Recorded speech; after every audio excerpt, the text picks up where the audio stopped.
robots. I mean, we love a rich sense of diversity, and I love to hear stories about people, how many kids they have, where they're going to school, what interests them, what books they read.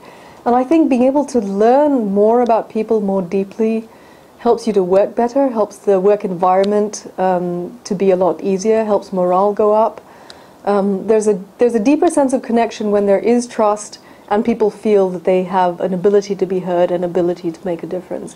And I think building for organizations to build that ability to have deeper connections with each other is very, very good for morale and the work that they do. And I think the ROI needs to be closer to connection, leads to greater productivity, leads to shareholder value. I think it's about management. It's about changing the structure so that there is more time. We don't need to be multitasking as much as we do. We don't need to be always on when we're on holidays. We have to do what a lot of countries are doing, which is institutionalize time to reflect, time to get to know your employees, time to respect them.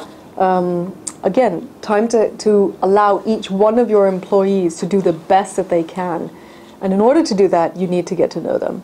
There's an exercise that I've done with a group of Stanford students, which was, we all took magnifying glasses and we walked outside and we tried to find a park. And I'd encourage you to do the same. Take a magnifying glass, go out into a park where there's a lot of grass, or go to a flower garden where there are lots of flowers in bloom, or go to a place where you can find a tree where there are lots of leaves that you can look at. And take your magnifying glass and look at each one of those blades of grass. And spend 20 minutes doing that, okay?